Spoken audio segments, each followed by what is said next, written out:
Welcome back, everybody, to episode 19 of Lee County Unscripted. This is going to be just Mike and I and Ducky, if he can stay awake this episode. He may find this boring, but I hope you guys don't find it boring. We're just going to talk about our market locally and nationally and some of the changes that are going on nationally with our real estate industry.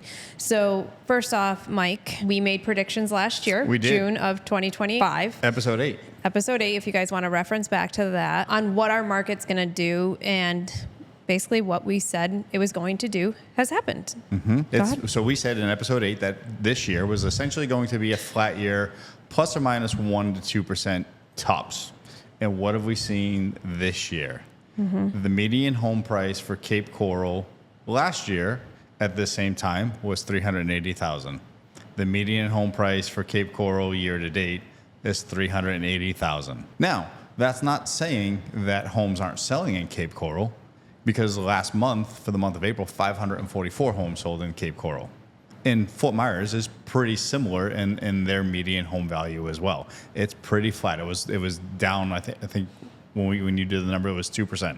Yes. 2% down. But again, you talk about homes not selling. They are definitely selling, because this year we've sold more homes than last year in Cape Coral. Looking at the Cape Coral numbers, he didn't agree with us, but not everybody's going to agree with us. No, and a lot of people are like, oh, the foreclosures are coming. And there was just an article that came out and said Cape Coral specifically was number 5 in the nation for foreclosures. I haven't seen any yet. I haven't seen any data to come out to support. It came from a third-party company. So we'll always have foreclosures, right? Because you're going to have situations of death, divorce, job loss, whatever. And everybody keeps saying, oh, it's going to be like 2008. And again, we're probably reiterating what we said last year in 2025, but you're never going to see 2008 ever again. Don't wait for it, because you've already missed a bus. If we were talking 3 years ago, we would have told you the same thing. Don't wait. It's not going to happen. Our peak of the market was May of 2022.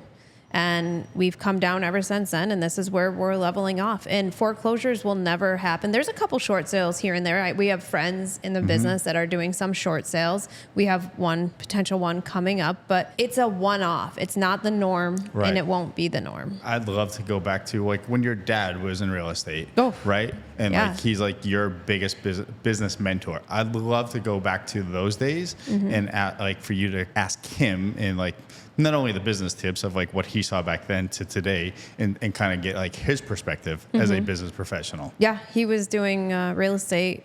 He worked for a broker for a little while and then decided, why am I giving money away to somebody when I can own the business? Hi! Let's just ask him. Oh, you're on. Hi. I didn't know you were coming. Well, that was a little surprise. Well, here you are. You can answer all those questions for me. Yeah, I was going to say we should have him on. That was going to be my... I did see a guy with a purple shirt go by, and I was like, who the hell's wearing? I was like, Greg wearing a purple shirt today? Isn't that interesting? You did gymnastics this morning. I was a busy guy. He's living the life of what we call jiddu, which is Lebanese for grandfather. He's living the grandpa life, big time. So for those that don't know, this is Kim's dad, Ed, but also known as the big guy. He is my mentor. He is your mentor. Every step. Why do you always make me cry? You're a jerk.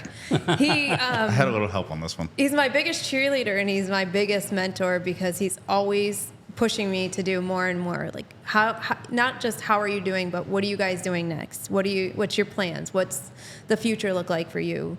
You know, things like that. So I'm proud to have him.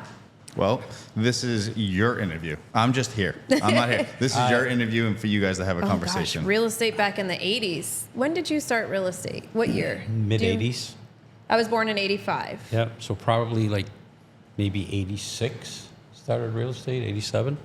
Because at first you were working for somebody. I had to work for a year for somebody. I used to do a bunch of different things, because my main job, I worked for GE, and they kept you just high enough. They kept you just high enough when you're in that factory working thing. Well, in the office, white collar, blue collar. They have a formula to keep your head above water, but they don't let you excel. So I always had these little jobs I did on the side to make extra money for the family, and then got into real estate, and I'm like, wow, you know, it was rewarding, just helping people, and I'm like, this is a great business to be in. So I started a real estate company back in the 80s. What was the interest rate in the 80s? Oh, when we bought our house, the interest rate was 18%. That's disgusting. 18%. And it was like, what, 40,000? 40,000 was At like the top. 18%. You were really struggling at 40,000. And I remember finding a deal, and it was a balloon mortgage that I got at 12%. And I thought I had such a deal with a 12% mortgage. You know, it's just, and real estate's changed so much. When I remember she was up the house visiting one time. She goes, I got to go to work. And I said, what are you doing? She goes, I got to do a contract. I said, well, you got to set it FedEx? She goes, no, we e-sign. I go, what is e-sign? You know, the world has changed dramatically. So a guy my age, just trying to keep up with the technology in general, you know, is just something that Tyson showed me the other day, a VPN. I'm like, what's a VPN? It's like the world has just changed so much, and your business is changing so much all the way through. Yeah. We have changed a lot from, you know, paper books. I remember we used to get them because my dad ran the real estate office in our basement in Massachusetts. We get like the books full of the MLS sheets. Yeah, MLS. That's how you would do it, and then everything was carbon copied, multiple sheets. And it's so funny how you I can distinctly see them on the desk. I ran out of my home, so if it was dinner time and associates were coming in, they'd sit down and have dinner with us. It was a very interesting way to do business. Yeah. I can remember when I was doing the ads. And they would come, and they were paper ads. Yeah. And the girl that would do the ad, you know, I'd sit outside and, you know, with her, and we'd maybe have at the time, I think they were like the wine coolers. Sit outside in our wine cooler by the pool doing. She goes, I don't normally do business like this. I go, you know what? You don't have to be conventional. Just relax, and we had more fun doing it. You know, it's just I think you got to have fun whatever you want to do in life. What was your hardest thing when you were doing real estate back then? What was your biggest hurdle? Oh, boy. The hardest thing about real estate back then, communication. We didn't have iPhones.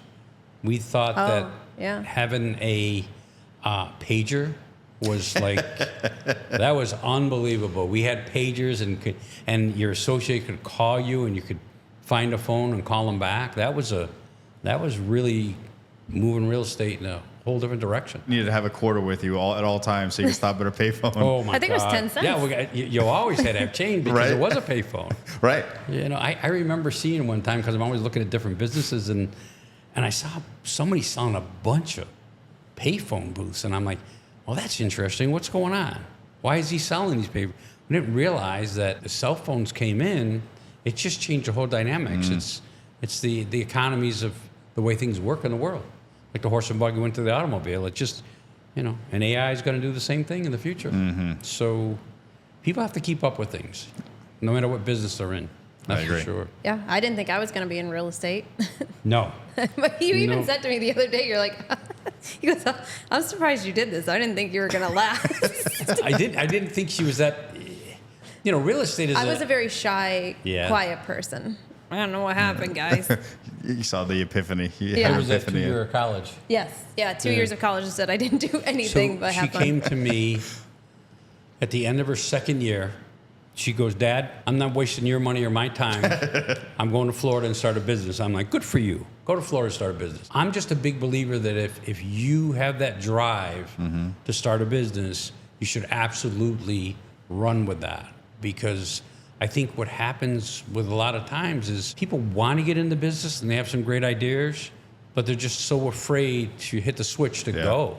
And I think, you know, life is short. They're afraid to bet on themselves and believe in themselves. Yeah, and a lot of people, and I see they have potential and they're just afraid to run with that because I think they have that security of getting that paycheck every week. Anybody in the real estate business, if you're full time, you don't have a paycheck every week. Right. Anybody No that's in sales, period, if you're on a commission-only basis, you have to plan. You have to plan for the down times and the up times. And, you know, people think that when they get in the business, you know, they're always going to prosper. And it's not one of those things. It's every day you work at it.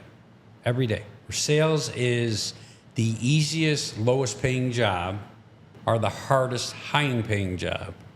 And I think... How many times have I said that on this podcast? Oh, really? Yeah. And I say it to every one of our agents. She does listen to you. Or she has listened to you. When she was younger, she listened to you. Oh, you listen, I love my kids, but I think my goal in life is to teach them how to survive in the world. I don't think by giving your kids everything in life that you're doing any good for them. I think they got to struggle. They got to feel the fall. They have to. I mean, you know, you were raised from an old school family. Yeah. You know, they're not going to hand things to you. No. Yeah, I think that's the biggest problem today is, you know, whenever they fall or whenever they need something, or when I see kids with the latest and greatest iPhones and everything else, it's like you got to want for something. You got to have that goal. I remember your exact words when I said I was going to move down were, okay, what are you going to do? And I said, I'm going to start a business. You go, all right, I'll make you a deal. I'll move you down. But if you don't like it and you don't succeed, you got to find a way to move yourself wherever you want to go or back home. And I said, okay, fine. And then about probably a year, maybe 8 months to a year, I called him and I was like, Dad, I can't make rent. And he goes, yeah, okay. Well, you still got your motorcycle? Because I grew up racing motocross. So you still got, I said, yeah, I still have. He goes, well, sell it. I go, well, if I sell it, I can never have another motorcycle. I'm not going to be able to afford one. He goes, well, can you sleep on your motorcycle? And I said, all right, goodbye. And I sold my motorcycle and paid rent that year. Call me back a week later. Yep. So excited she sold her motorcycle. I just wish people would understand how things work. I mean, I think the biggest thing we run into with the economy today is people are over leveraged. Okay. In so many ways, and they don't know the value of how money works. And I think if they understood that, they'd be less stressed, they'd enjoy life better, because they wouldn't overstep what their bounds are. So you've been in real estate for a long time. Like, you've been in this market for a very long time as a professional, as a consumer, and as an investor. I'm going to take you to somewhere of what they're doing, what's coming out now with National Association of Realtors and with Compass and Zillow and this infighting that's going on with the MLS of the private listings. What's your thought on that for the consumer? Do you know what's going on with them? Have you heard about The it? internal fight, I don't know exactly what's going on with that. Zillow obviously is just a third party. They pull our data and they take and put it on their website. Compass Realty is a brokerage. They're fighting for private listings, meaning they will not be on the open market, like on the MLS. You know, you put a house, the MLS goes out, and then it goes to Zillow. Well, Compass and other companies have made it so that they have these coming soons only available for their agents. So an example was in Chicago last week. Basically, it was a deadline by midnight. If they didn't come to whatever agreement, Zillow was losing 60% of their listings in the Chicago area because it went to the private market of Compass. Compass is one of the biggest brokerages right now. They have, who's under them? It's Anywhere, right? Anywhere. Anywhere is like the parent company. It's Compass. It's a couple other. And a company has now acquired Remax. So Remax got acquired by Realty. So anyhow, they're becoming these small little private pockets that are taking listings and keeping them private instead of putting them out on the open market. Your question was, how do you feel about that as a consumer? As a consumer, you can't see everything on the open market. I think they're not looking at the best interest of the seller. Agree. I think if you generally are going to look at the best interest for your seller or your buyer, I think that the market should be open to everyone to see what's available. For example, there could be somebody that really wants to buy that property and will pay a premium for it. Yeah. But unless they know it's there, they're not going to be able to buy that property because they won't know it exists. So I don't think they're looking in the best interest of a seller when they do this. They're looking in the best interest of a corporation. Correct. And it's kind of like brokerages back in your day when they had the MLS sheets and you had a listing that was coming in and you just kept it inside your brokerage and you didn't give it out to the rest of the brokerages. Is that really benefiting the consumer on either side? So if you're going to be in the real estate business, I remember I was working with this client, a buyer, and there was two houses he wanted. The one that I had listed, and there was another one that was a co-broke. And he looked at me and he said, which one would be the best house for me in the future if I wanted to sell? And if you're going to represent the buyer's interest, you pick the best house for him. And the best house wasn't the one that I had listed, it was the other house. Right. So I did that.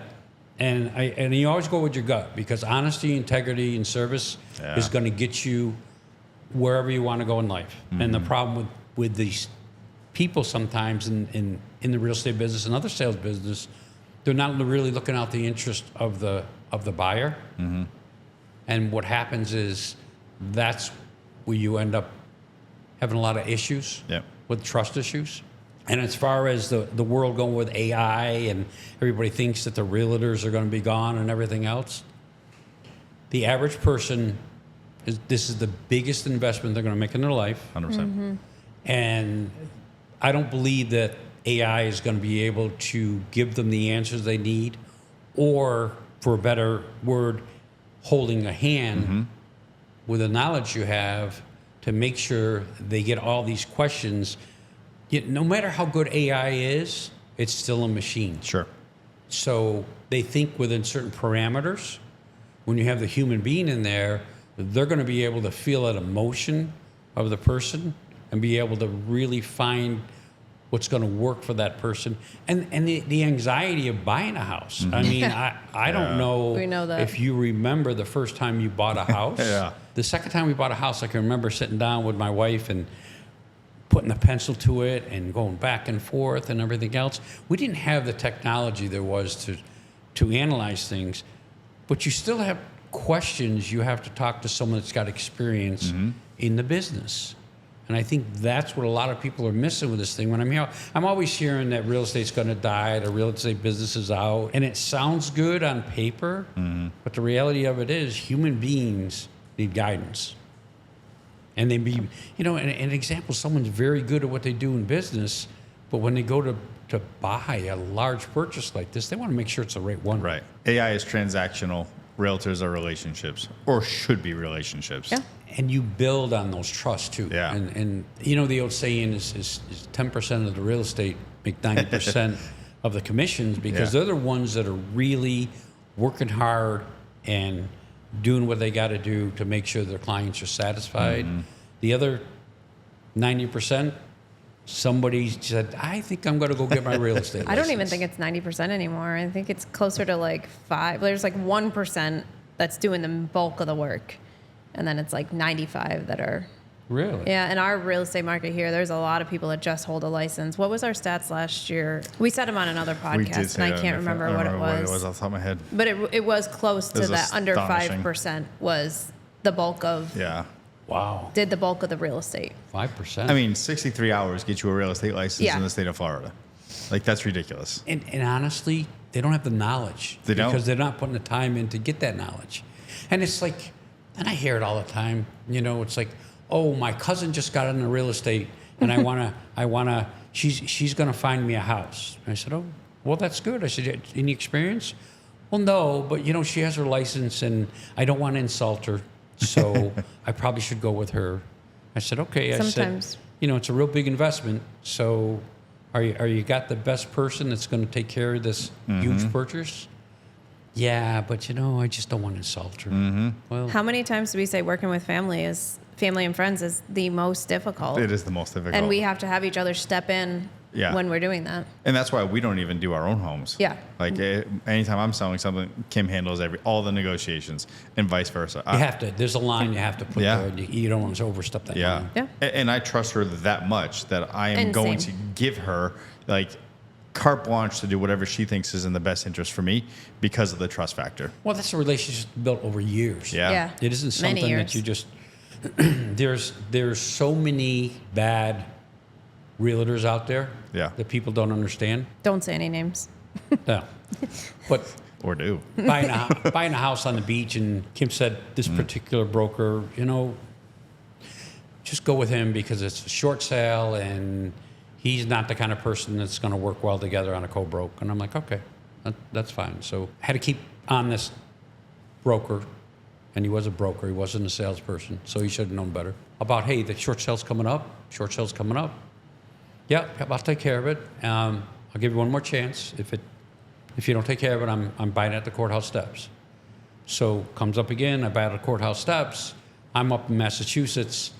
In 3 minutes, it comes online because they were all that way. I own it. 3 days later, I get a call from this broker. telling I owe him a commission. Well, I came this close to turning him in because that's, as far as I'm concerned, not good real estate. Right. And this is what a lot of people got to understand. But what if you were the average buyer that didn't understand that, and he Correct. said, you owe me a commission. Now you owe him a commission. In your mind, you're thinking, oh, okay, so now I got to write a check. But you're not the average consumer. You're above average because you have a history of real estate. So for those people that don't have that knowledge, they're kind of out there floating, Right. hoping that that person's going to take care of them. Just Or like you get the buyers that sign multiple buyer broker agreements. had that. We have had that, and now He's having to that's pay. a very big conundrum to be in. Where they'll go in and they'll want to see a house, and they'll sign buyer broker agreement with agent A, agent B, agent C, Oh, really? and they have multiple buyer broker agreements, and now they're on the hook. Did anybody educate them? That's the question. That's the question. You know, whenever we have buyers, we always ask them, did you sign anything with anybody Yeah. else? No, I didn't. Okay. So they sign a buyer broker agreement with us, and fast forward down the road, this agent said I signed this with them. I don't remember. Your signature is on Yeah. there. I don't think people, They don't look at what they're signing. I've always told my kids, you read your contract because your contract controls everything. Mm-hmm. So the person to write the contract has the advantage. The person that signs the contract has a disadvantage. But you can put that advantage in your favor because Yeah. you can go through that contract and you can change it to your favor. Correct. People don't understand something like that. They think because it's in writing, I can't do it. And got to educate people. They got to understand. And I don't care what the contract is, whether it's a real estate contract or buying an automobile or buying a widget. You got to understand the contract. Contracts rule everything. Yeah. How we operate is we always tell our clients, I would never have you sign something that I personally wouldn't sign myself. I write my offers the same way I write your offers. Absolutely. And my goal is to protect your deposit in all facets. Like your deposit is my deposit. I will never have you do anything that I can't physically pay for my mistake. Yeah. The way the world's going, I think we used to have a lot of very honest people Sure. out there. And I remember when I was young, you could do something on a handshake. Yeah. And they would stay to it. Yep. And if the person says they're going to do it, they did it. I live on the beach. The horror stories of after the hurricane with people that got ripped off is terrible what's going on. Yeah. I mean, I think that people got to be very vigilant when they're making decisions about who they're hiring, what they're doing, and also what the background is on these people. What is one or two pieces of advice? You have this puzzled look about you, Kim. Because I know you're always trying to give like some kind of philosophical thing that makes me cry. No, I'm not. This is a legitimate question. What is one or two pieces of advice that you gave Kim growing up that you could give to Piper, or that is tried and true for you? Don't ever say anything that you can't back up. Meaning, if you're going to reprimand your child, make sure it's something that's realistic. And if you're going to make that promise, make sure you keep that promise. Very big. True. My son got done with basketball, and I said, you're going to do a sport. I don't care what sport you pick, but you're not going to hang around all summer. So pick a sport and do something. I said, you don't have to give me an answer now, but figure out something. So next day he comes back, he goes, I want to race motorcycles. Like couldn't have done a football or soccer. And I'm like, well, now I got to keep my word because I gave my word. And that's how this whole motocross thing got started. So, you know, it's really hard. That's my advice is make sure your brain's in action before your mouth goes in action. Because if you say these things, you can't pull them back. And that's the big thing I would say, and I've said that before, you know, you keep your word. Yeah. That's the big thing. It's integrity. You know, you've always preached integrity, customer service. You know, Oh, integrity is, it's just, and I see it, you know, like, listen, to get off subject for a second, we got wiped out by a hurricane. Yeah.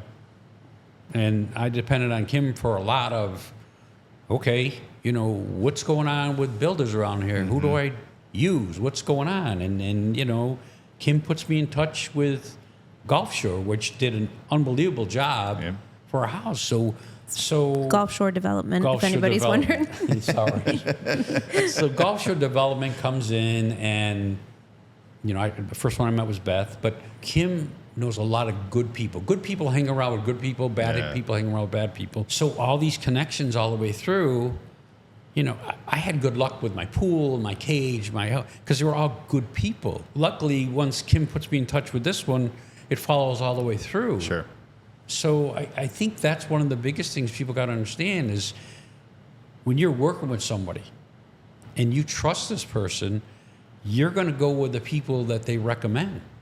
And I'm sure both of you have seen that many a times where people go, which way should I go with this? I mean, from HVAC to, you know, electrical, plumbing, any of those related items that they're going to ask you about.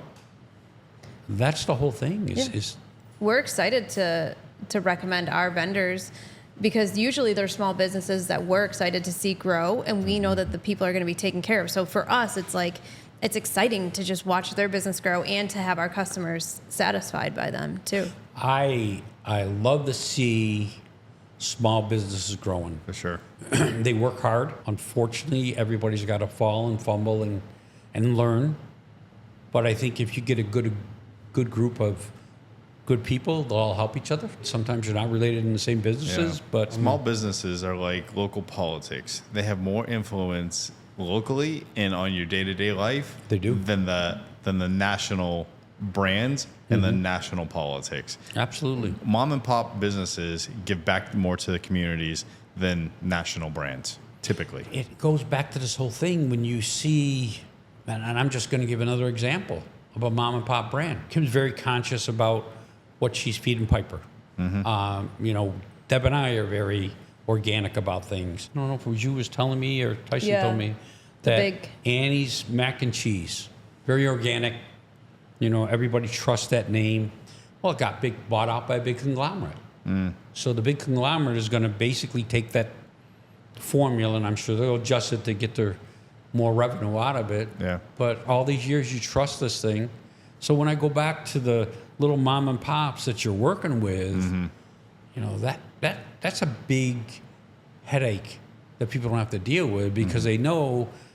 And I'll give you an example. If they call up Kim and say, Kim, my HVAC just died. Who do you trust that's going to really do a good job for me? You're going to call Nick. I'll call Nick with Red Rock. Yeah, I mean, Red Rock.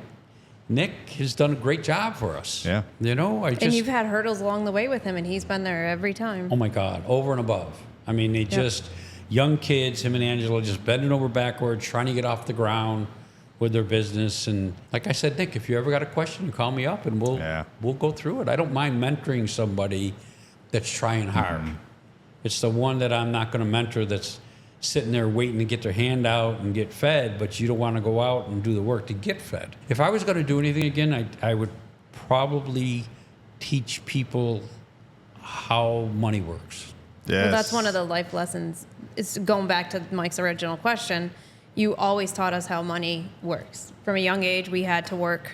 He had a construction company, so we had to paint, we had to drywall, we had to do that. So number two for you would be the value of a dollar.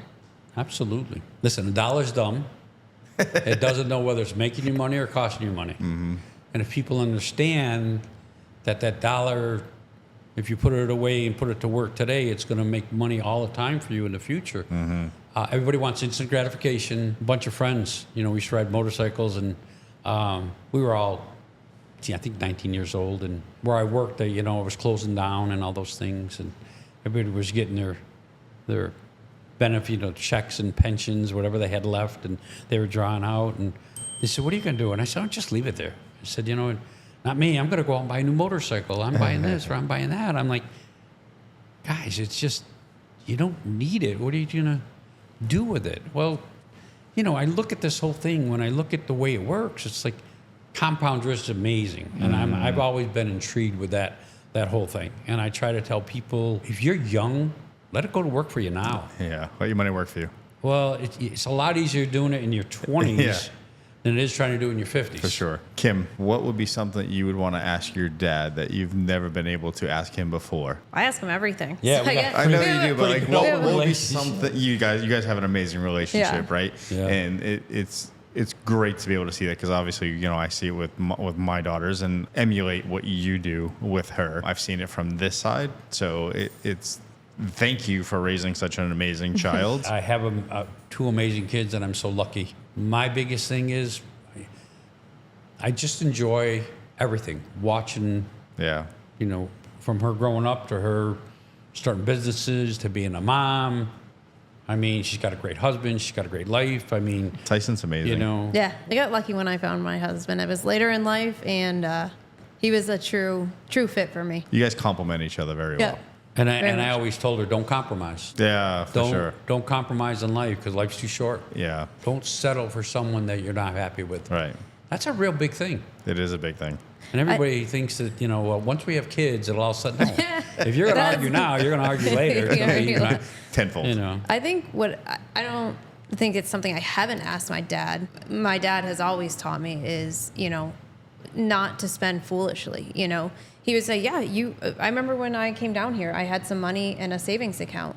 And he said, you got to make it last. You know, I could have went out and bought whatever, you know, thing I wanted, but I didn't. I made it last. And over the years, he's always taught us, you know, to save for the rainy day. And I mean, when I got into real estate, he's like, make sure you have 6 months because it's going to take you 6 months to make a paycheck. And I think I was running rentals for like $600 a pop. But, you know, he always guided me without having to give me handouts. And I think that's the biggest lesson that I have heard or have felt is the guidance without the handout. Things I didn't want to hear from him. But even Truth hurts sometimes. Yeah, but even like going through relationships and stuff, you know, I would always, my dad, I would talk to him about it. And he would be like, all right, well, what do we got to do? What do we have to fix? You know, he's just always there to do it, whether it's business or personal. He's always there. Same with mom. Mom's always there too. Mom's the quiet one that is, you know, the peacekeeper. We're, you know, dad and I are more. I'm the hard driving businessman. Yeah, we're more headstrong. We're both. It's one of those things where now I depend on Kim for answers. That is funny how that turned, huh? Well, you know, I think it's just technology has changed so much. When I look at things, like I try to keep up with technology, but technology moves very quick. And if you're in it all the time, you understand it. Yeah. The technology from yesterday's already been replaced by today. Mm-hmm. Oh my God. There was a story about technology. There was a guy that was 11 years older than me. So he gets an iPhone. And I said to him, what do you need an iPhone for? Somebody wants to talk to you. Let him pick up the phone and talk to you. And he said, are you done? I said, yeah, I'm done. He goes, if you don't keep up with technology, you'll be old before your time. So everybody I talk to that's my age or in that vicinity, it's like, stay up with technology because you'll be so frustrated that you won't be able to manage certain things in life. Like our passwords. Everything we talk about today is a password. Listen, during Hurricane Ian, Oh my God.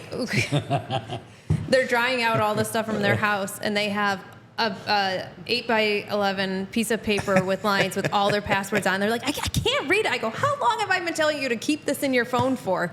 Now they keep it in their phone. But we were around before computers. Sure. So Everything was written down. you know, I remember Deb had to keep the books for the business. This was when I had the construction business. So our accountant says, Deb, I needed this. At the time, they were floppy disks. Floppy disk. I needed The this. You 3.5 got to inch go to floppy. the computer and start using the computer. So she doesn't trust the computers. A whole year of duplicate books. A whole year before she trusts the computer. So we're around before computers. So I don't know if I want to put that password in the computer because I don't know what's going to happen to that password. You know, so I'm going to put it on my paper and I know it's in my hand, and older people can relate to this. And I know it's in my hand so I can see it in case something happens. And that did happen. Well, fast forward, hurricane. Listen, the first house was there. It was in '71. It was dry as could be. It never got water in it. I'm like, oh, the water comes in. You know, 4 foot, clean it up, rebuild it. Go.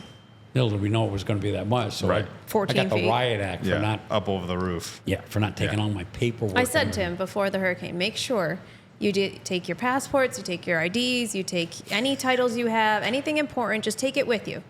And he said, I was pregnant, laying on the couch, and he goes, you think it's going to be that bad? I go, it doesn't matter. Even if it was their first hurricane ever being down here, so they had never been for a hurricane. And of course, their first one is a doozy. He was like, yeah, I should have listened to you. I go, what is this? The roles are reversing. Say that again. and you know, it's you don't think about it. Sure. You know, and I'm a very independent person. So, you know, when your kids want to help you, you're like, I'm not there yet. I'm not there yet. Certain things. Sure. But I think staying independent is a big deal. Yeah. Active. You got to stay active. Yeah. You have to keep your mind active, your body active.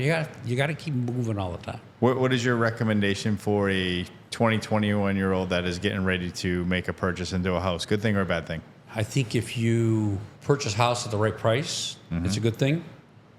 I think if you're long term, the market will probably go up. Don't know how much it'll go up. The cost of a home compared to paychecks today are a lot more. I think it's a security to own a home, and you're never going to get bumped out of your house for rent. I had an older cousin who she would only rent, and they promised her that she could stay in this house as long as she wanted to. And all of a sudden, fast forward 15 years, you know, now one of the children has grown up, want a house, and they said, you got to leave because she wants the house. So security is a big thing about owning a house. Sure. And also don't overbuy your house. Stay within your means. There and it you'll be is. fine. Stay with your ratios. Yeah. So that's the way I would sum it up. Never over leverage is what No you've always told leverage. me. Nope. Yeah, I agree. No. That's tried and true business advice, no matter what it is. And Doesn't matter what it don't is. over leverage. Yeah, and I see it so much with people. It's sad. My Yeah. age, Yeah. people still are remortgaging their houses, and they don't realize that, you know, you take a HELOC loan against your house, Yeah. you got to pay that somewhere. You got to pay it. You got to pay one way or the other. Yeah. Yeah. So I'd say people, you know what, enjoy your life, but be careful you don't over leverage. That's what I say on something like that. Well, Ed, thanks for coming out here, surprising Kim. Yes, Yeah. thank you. Great. Right before Get Father's together. Day, so it was good to get you in here. Yes. Yeah. This is going to conclude episode 19. Lessons that Ed taught Kim as a child still apply today. If you want more of those life lessons, we'll set you up with Ed. He'll educate you. You might not like the answers, Might but not he like will the educate answers. He'll educate you. Thanks for tuning in. See you next time.